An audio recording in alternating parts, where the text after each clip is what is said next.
काजर पूछता है कि पहला माना एक्सचेंज यू और वो कब करेंगे।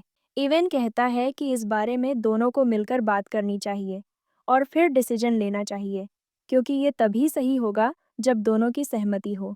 इतना कहकर इवेन प्राइवेसी देने के लिए बाहर चला जाता है। काजर यू के करीब झुककर कहता है कि अब जब इवेन यहाँ नहीं है तो वो उसके सच्चे ख्याल सुनना चाहता है। वो जानना चाहता है कि यू उसे पति के रूप में लेकर क्या सोचती है। काजर मानता है कि जब उसने पहली बार यू के बारे में सुना और लेमस लेक आने का सोचा तो उसने तुरंत खुद को उसका पति मान लिया था।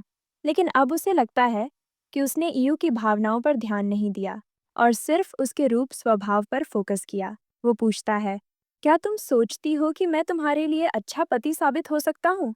यू मन में सोचती है कि काजर बहुत आकर्षक है, लेकिन ये सब जल्दी लग रहा है। यू कहती है, मैंने तुम्हारे हाई सोशल स्टैंडिंग के बारे में सुना है, लेकिन तुम शादी का फैसला बस मेरे लुक्स और पर्सनैलिटी देखकर ले रहे हो। बाकियों के बारे में तुम्हारा क्या ख्याल था? काजर कहता है कि उसे और किसी में दिलचस्पी नहीं है, वो सिर्फ उसी के लिए लेमस लेक आया है। यू हैरान होकर पूछती है, क्या सच में तुम इतनी दूर सिर्फ मुझसे मिलने आए हो? काजर इसकी पुष्टि करता है। यू सब अचानक देखकर कहती है कि पहले वो इवेन से बात करना चाहती है। काजर मान जाता है।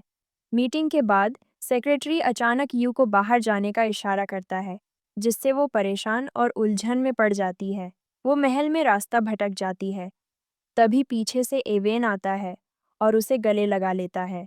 यू राहत महसूस करती है और शुक्रिया कहती है कि उसे लगा था वो खुद कभी बाहर नहीं निकल पाएगी। एवेन खुश होता है कि यू ने शुरुआत से ही उसे चुना और जब वो खो गई थी तो उसे वहीं ढूंढ पाया। वो मानता है कि हाल ही में अपनी सेल्फिशनेस पर सोचकर वो थोड़ा एंग्शियस था। वो कहता है कि सर, काजर बचपन से उसका रोल मॉडल रहे हैं। उनकी पर्सनैलिटी, ताकत और नेचर देखकर हर कोई उन्हें मानता था। इवेन कबूल करता है कि ईयू को काजर जैसे इंसान के साथ देखने का ख्याल उसे एंग्शियस करता था।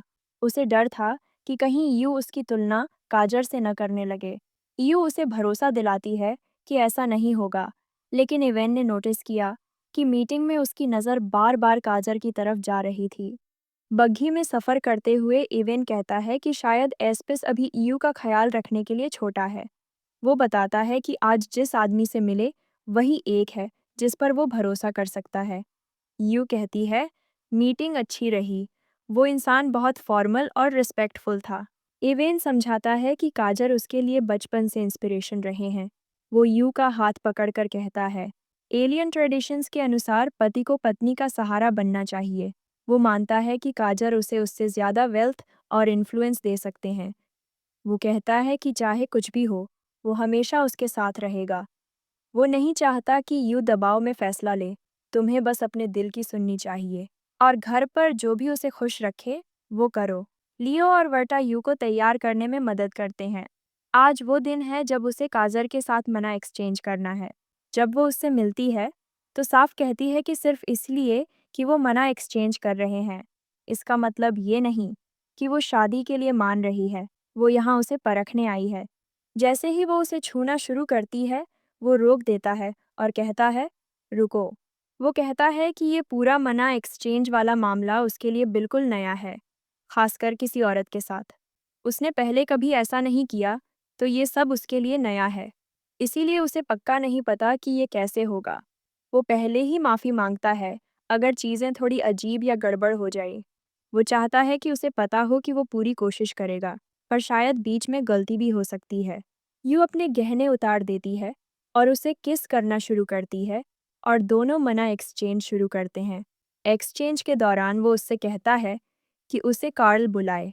जब एक्सचेंज खत्म होता है तो यू सो जाती है और कार्ल उसे बस देखता रहता है। जब वो उठती है तो दोनों फैसला करते हैं कि दोबारा मना एक्सचेंज करेंगे। लेकिन थोड़ी देर बाद यू बीमार महसूस करने लगती है और बेहोश हो जाती है। कार्ल घबरा जाता है और डॉक्टर को बुलाता है, साथ ही एसल और इवान को भी।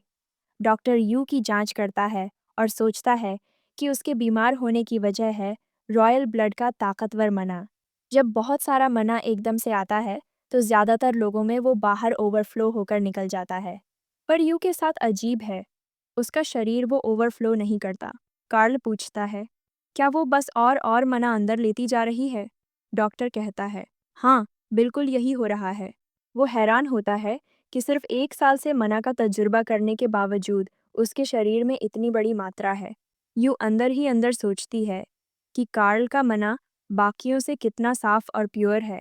इतनी ज़्यादा मात्रा में प्योर मना अब्जॉर्ब करना शायद बहुत खतरनाक हो सकता है। शायद घटिया क्वालिटी वाले मना से भी ज़्यादा नुकसानदेह। कार्ल डॉक्टर से पूछता है कि अब आगे क्या करना चाहिए।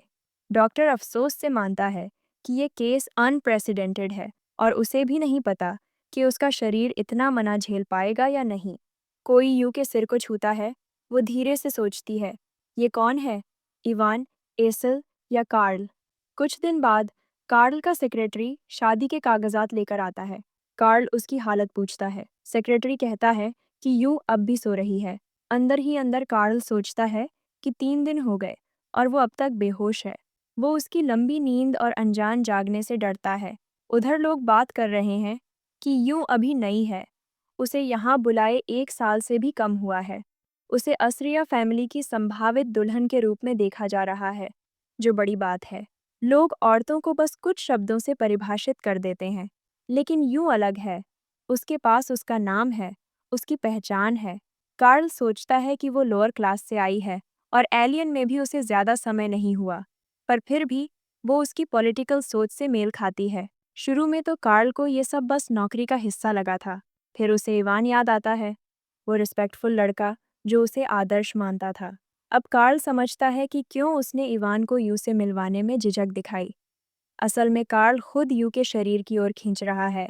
वो मानता है कि उसका बदन सॉफ्ट और आकर्षक है और मीठी और उसकी खुशबू बहुत अच्छी है। साथ ही उसकी आवाज़ उसके कानों को ऐसे लगती है जैसे सुंदर पंछी गा रहे हों। वो सोचने लगता है कि शायद उसे उससे प्यार हो रहा है। कार्ल यू को उसके कमरे में देखने जाता है, लेकिन वो अब भी बेहोश है। वो नींद में ईवान का नाम बड़बड़ाती है और ये सुनकर कार्ल का दिल टूट जाता है। वो धीरे से उसके आंसू पोंछ देता है। उसके पास रहकर खुद को बिल्कुल खोया हुआ महसूस करता है। कुछ दिनों बाद यूं आखिरकार आंखें खोलती हैं और सोचो कौन वहाँ है। इवान, ठीक उसके पास। वो पूछता है, कैसी हो? और वो इतनी इमोशनल हो जाती है कि उसकी आंखों से आंसू बहने लगते हैं। यूं उसे गले लगाती है और कहती है, मुझे कभी अकेला मत छोड़ना। इवान उसे भरोसा दिलाता है कि वो हर हाल में उसका सहारा बनेगा। वो वादा करता है कि चाहे जिंदगी में कुछ भी आए, वो हमेशा उसके साथ खड़ा रहेगा और उसे प्यार से भर देगा। फिर वो पूछता है कि कार्ल ने उसके साथ कैसा बर्ताव किया। ये पूरी तरह यकीन से नहीं कह पाती, लेकिन बताती है कि उसे थोड़ी मिचली हुई। फिर भी मानती है कि कार्ल के साथ बिताई रात अच्छी लगी। इवान कहता है, अगर तुम खुश हो तो मैं भी खुश हूँ। वो कहता है कि अभी तुम पूरी तरह ठीक नहीं हो, बस लेटी रहो और ज़्यादा मत हिलो। यूँ उससे कहती है, मेरे साथ कडल करो, और दोनों साथ लेट जाते हैं। लेटे हुए इवान पूछता है, इस साल तुम्हारी उम्र कितनी है?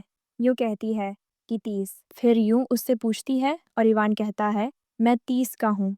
यूँ हैरान हो जाती है क्योंकि असल ने कहा था कि वो 23 का है।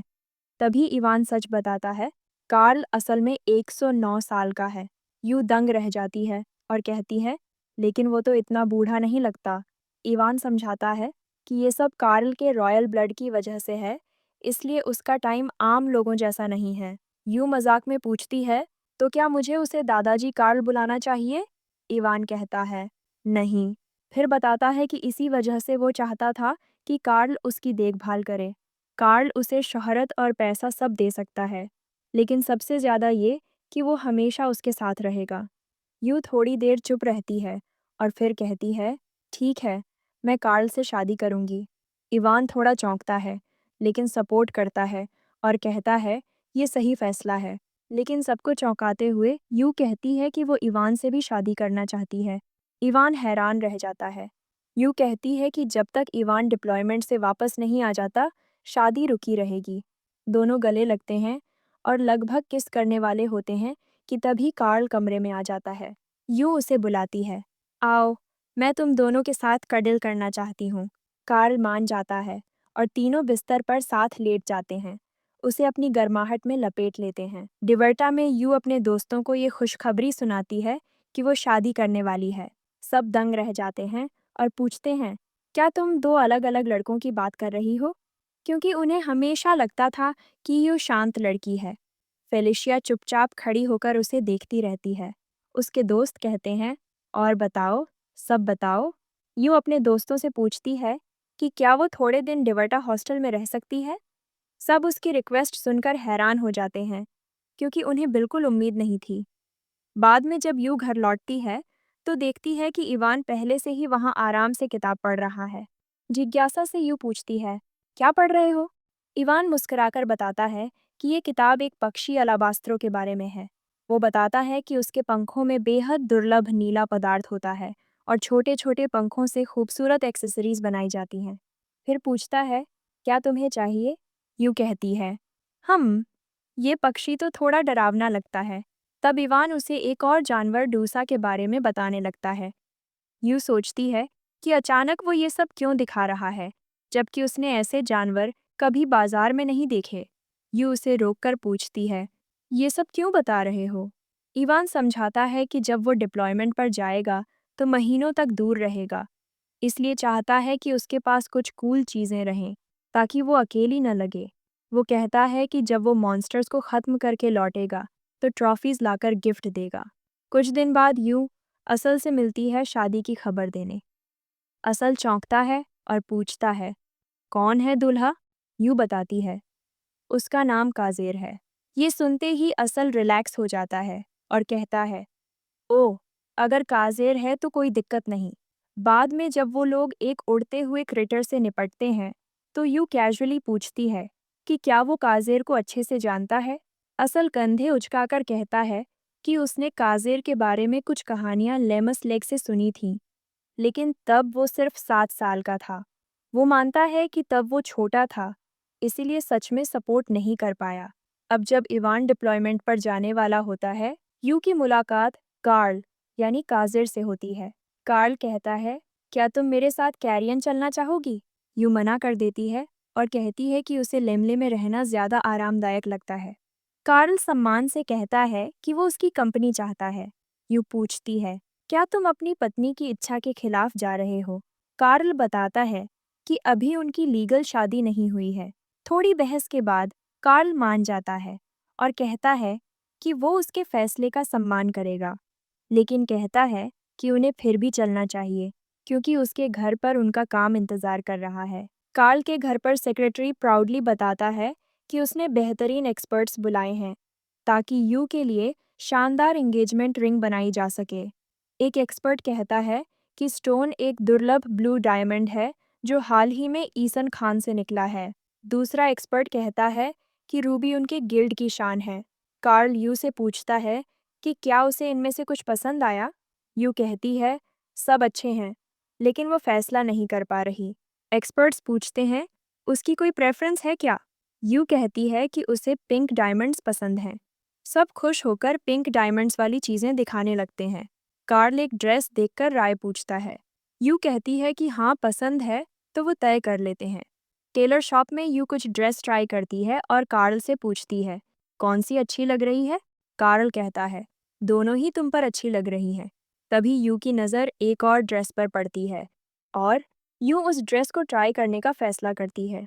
गाउन पहनकर बाहर आती है और बेसब्री से कार्ल की राय चाहती है।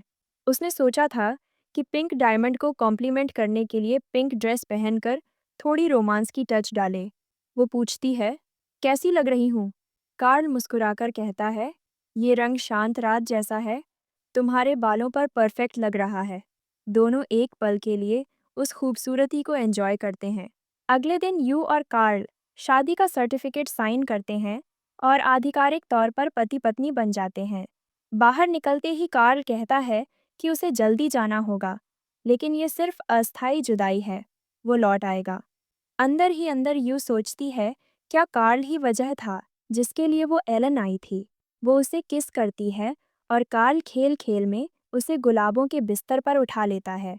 यू कांटों की चिंता करती है, लेकिन कार्ल उसे समझाता है कि एलिशियन रोजेस में कांटे नहीं होते। वो उसे प्यार से माई लेडी कहता है, जिसे यू मान लेती है कि उसे अच्छा लगता है। दोनों किस करने लगते हैं और वहीं पर मना एक्सचेंज करते हैं, जिससे उनका बंधन और गहरा हो जाता है। कुछ दिन बाद यू लड़कों के साथ बाहर निकलने की तैयारी करती है। बटलर विनम्रता से कहता है कि अब जब वो एसर हाउसहोल्ड की मालकिन है, तो हमेशा वेलकम है। ये सुनकर यू मुस्कुरा देती है और गाड़ी में बैठ जाती है, नए एडवेंचर के लिए तैयार। वो सोचती है कि इवान के सपोर्ट से वो खुद को एक्सप्लोर करेगी, असल के साथ मस्ती करेगी और साथ ही कार्ल से शादी पर भी विचार करेगी। वो महसूस करती है कि उसे कुछ वक्त अकेले चाहिए, बिना किसी बंधन के, ताकि वो एलियन में खुद को पूरी तरह अपनाए। जब यू डिवर्टा पहुंचती है, तो एक दयालु औरत मिलती है जो मदद की पेशकश करती है। यू बताती है कि वो यहाँ कुछ महीनों रुकना चाहती है। औरत जिज्ञासा से पूछती है कि पहले वो कहाँ रहती थी। यू समझाती है कि लेमसले में उसे second class military officer support कर रहा था, मगर वो डिप्लॉयमेंट पर चला गया, इसलिए अब वो डिवर्टा में रहने आई है। यू अपने डॉक्यूमेंट्स देती है और औरत चौंक जाती है ये जानकर कि यू की शादी एक फर्स्ट क्लास लीड से हुई है। हैरानी से औरत पूछती है, अगर तुम्हारा पति है तो यहाँ क्यों आई हो? यूं हंसकर कहती है कि उसे बस खुद के लिए थोड़े टाइम की ज़रूरत है। रास्ते में बात करते हुए औरत बताती है कि कमरे पास पास हैं, लेकिन पूरी तरह साउंड प्रूफ नहीं। अगर रात को ज़्यादा शोर हुआ तो सिर्फ फ्रेंडली वार्निंग मिलेगी। वो आगे समझाती है कि अगर वार्निंग के बाद भी शोर जारी रहा, तो यू को पीछे वाले कमरे में शिफ्ट किया जा सकता है। गार्ड्स नियमित रूप से हॉलवे में गश्त करते हैं ताकि सुरक्षा बनी रहे। फिर वो एक और खाली कमरे की ओर इशारा करती है, जो अब भी किसी को असाइन नहीं हुआ। औरत सुझाव देती है कि यूं इसे किचन, ड्रेसिंग रूम या किसी और काम में इस्तेमाल कर सकती है। लियो और वर्टा के लिए, क्योंकि उन्हें मैंशन में कमरा नहीं मिला था, लियो और वर्टा खुशी से यू को गले लगाते हैं, इस सुझाव के लिए शुक्रगुजार होकर।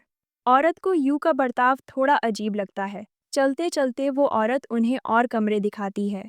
वो औरत कहती है कि अगर यू को कोई पसंदीदा कमरा हो तो उसे बता दे। यू कैजुअल अंदाज में जवाब देती है, कहीं भी चलेगा। औरत सुझाव देती है कि यू को एंट्रेंस के सबसे पास वाले कमरे में रखा जाए और उसके दरवाजे को एक नाम दे देती है। यू हामी में सिर हिलाती है और अपने नए कमरे की ओर बढ़ जाती है। वो बिस्तर पर बैठती है और मैंशन के मुकाबले छोटे स्पेस को देखती है। साइज छोटा होने के बावजूद उसमें अपनापन और आराम का एहसास है। ये उसकी अपनी छोटी सी जगह है, जिंदगी की हलचल के बीच। लड़के यूं के दरवाजे पर दस्तक देते हैं और अंदर आते हैं, हाथ में उसका खाना लिए। उन्हें लगा कि शायद उसे भूख लगी होगी। यूं उनका शुक्रिया करती है और सुझाव देती है कि थोड़ा खाना पड़ोसियों से भी बांटें, दोस्ताना अंदाज में। वो लियो से कहती है कि थोड़ी मदद करे ताकि और खाना तैयार किया जा सके। साथ में वो सोचते हैं कि आसपास के लोगों में थोड़ी नेकी बांटी जाए। यू एक दरवाजे पर दस्तक देती है, लेकिन कोई जवाब नहीं मिलता।